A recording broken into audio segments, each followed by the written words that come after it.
Magandang araw sa inyong lahat. Narito ang pinakabago nating ulat tungkol sa lagay ng panahon ngayong araw ng Lunes, June 23, 2025. Ngayong araw, patuloy pa rin nating nararanasan ang epekto ng southwest monsoon o habagat na siyang pangunahing dahilan ng mga pag-ulan sa malaking bahagi ng bansa. Bukod dito, may isa tayong tropical depression na binabantayan sa labas ng Philippine Area of Responsibility. Ang tanong, papasok ba ito sa ating bansa o mananatili sa labas? Alamin natin ang mga detalye. Para lagi kang updated sa mga ganitong impormasyon, huwag kalimutang mag-subscribe dito sa channel. Ayon sa pinakahuling ulat ng Pag-asa ngayong umaga, may isang tropical depression sa labas ng ating teritoryo. Ito ay nakita sa layong 2,475 kilometro silangan-hilagang silangan ng extreme northern Luzon. Ang bagyong ito ay may lakas ng hangin na hanggang 55 kilometers per hour malapit sa gitna at may bugso na umaabot sa 70 kilometers per hour. Kumikilos ito pahilagang kanluran sa bilis na 20 kilometers per hour.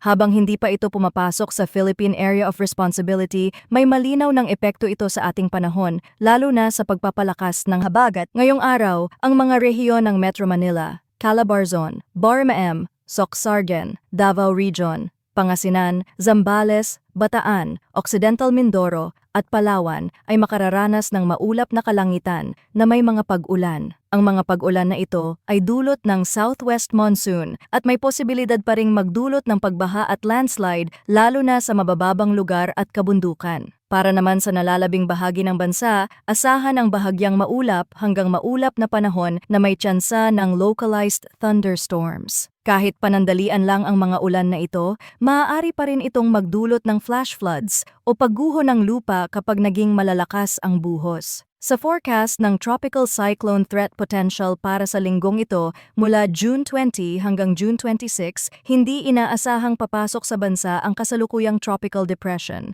Sa halip, inaasahan itong patuloy na kikilos pahilagang kanluran palayo sa ating teritoryo. Sa susunod na linggo, mula June 27 hanggang July 3, nakikita sa GFS models ang posibilidad ng isa pang low-pressure area na maaaring mabuo sa silangang bahagi ng Philippine Area of Responsibility. Bagamat mababa pa ang tsansa sa ngayon, may posibilidad itong lumakas at maging tropical cyclone sa huling bahagi ng buwan. Ayon sa GFS model, ang posibleng galaw ng panibagong sistemang ito ay pataas o northward at maaring hilahin muli ang habagat. Kung mangyari ito, posibleng muling tumaas ang antas ng mga pag-ulan sa ilang bahagi ng Luzon at Visayas. Ngunit tulad ng laging paalala ng mga eksperto, ang forecast ay maaaring magbago. Kaya't napakahalaga na patuloy tayong mag-monitor sa mga opisyal na ulat lalo na't papalapit ang panahon ng mas madalas na mga bagyo. Maraming salamat sa patuloy ninyong pagtutok dito sa ating channel. Huwag kalimutang mag-ingat, maghanda at maging alerto sa anumang babala ng panahon. Patuloy tayong magbantay at sama-sama tayong manatiling ligtas ngayong tag-ulan.